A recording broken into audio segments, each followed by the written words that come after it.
Hello students, जैसा कि आप लोग जानते हैं हम बात कर रहे हैं मानव शरीर की संरचना की।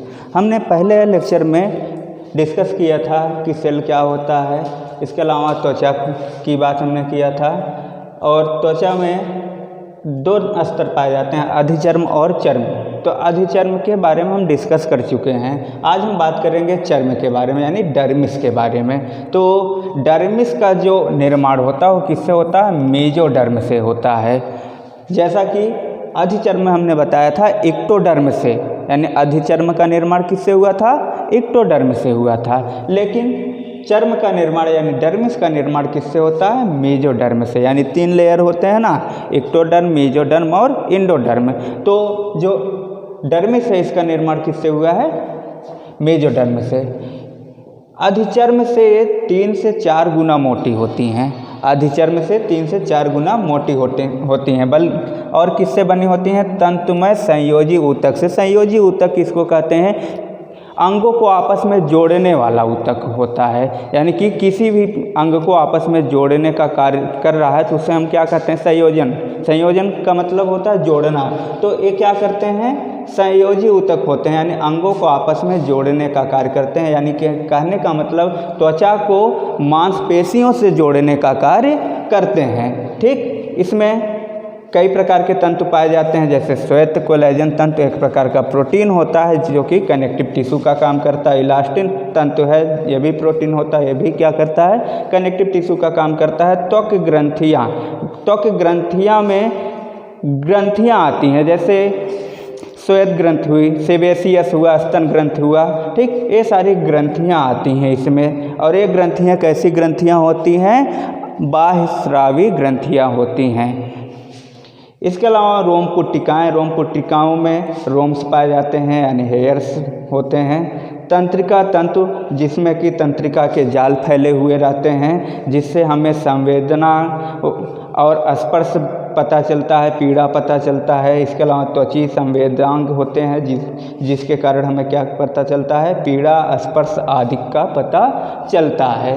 इसके बाद त्वचा के व्युत्पन्न, यानी कि त्वचा से क्या क्या उत्पन्न हुए हैं उनकी हम बात करते हैं।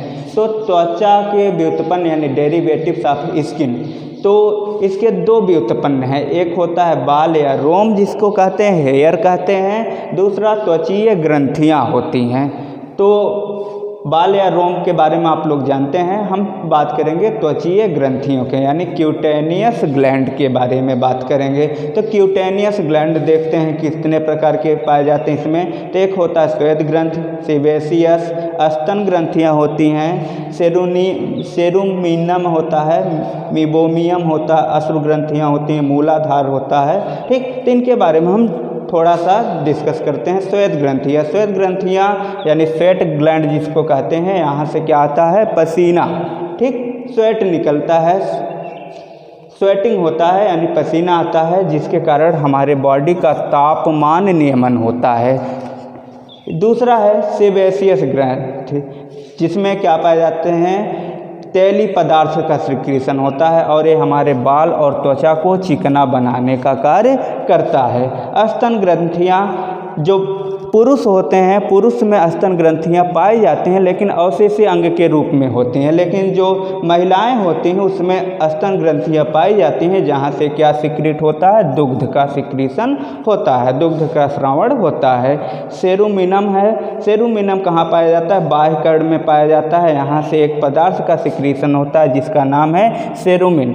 ये जो है हमारे कर्ण पल्लों को मुलायम करने का कार्य करते हैं। इसके अलावा मीबोमियम है, मीबोमियम जो होता है एक नेत्र से सिक्रीट होता है। ये भी एक प्रकार का तेली पदार्थ होता है जो कि हमारे कार्नियम को या कार्निया को नम रखने का कार्य करता है। अश्रु, अश्रु से सभी लोग परिचित होंगे, ठीक, जिसको आँस बोला जाता है। ये जो है जो कोड़ होता है हमारी आँख का, वहाँ पर पाया जाता है, यानी त्वचा के नीचे पाया जाता है। और यहाँ से जो जल निकलता है वो हमारे कार्निया को स्वच्छ करने का कार्य करता है, यानी कार्निया को स्वच्छ रखता है।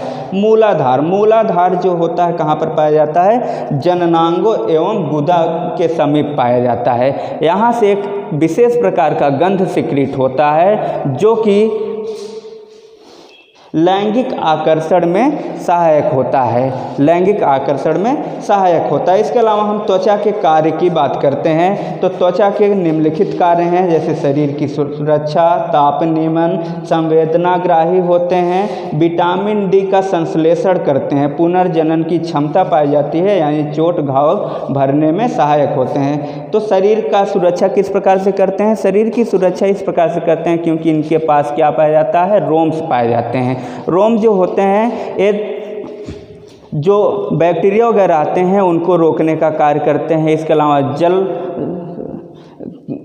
जल का जो लॉस होता है बॉडी से उसको रोकने का कार्य करते हैं। ताप नियमन, अक्सर हम देखते हैं गर्मियों में क्या होता है? स्वेटिंग होने लगता है, पसीना आता है। पसीना क्यों आता है? पसीना इसलिए आता है कि जो हमारे बॉडी का टेम्परेचर बढ़ रहा है वो क्या रहे? मेंटेन हो जाए, यानी संतुलित रहे, हमारे बॉडी का टेम्परेचर संतुलित हो। हम क्या हैं? होम्योस्टैसिस शो करते हैं। होम्योस्टैसिस कैसे शो करेंगे? यानी कि हम वार्म ब्लडेड होते हैं। वार्म ब्लडेड का मतलब होता है हमारे बॉडी का टेम्परेचर यानी तापमान जो होता है वो कांस्टेंट होता है। तो यदि हमारे बॉडी का टेम्परेचर बढ़ जाता है तो हम क्या कहते हैं? फीवर हो गया है। तो उससे बचने के लिए हमारी जो त्वचा होती है वो क्या करती है? स्वेटिंग करना स्टार्ट करती है, जिससे बॉडी में एक्सेसिव जो हीट होता है वो क्या हो जाता है? लॉस हो जाता है और हमारी बॉडी का टेम्परेचर कांस्टेंट रहता है। संवेदनाग्राही का मतलब जैसे हमें चोट लगता है या फिर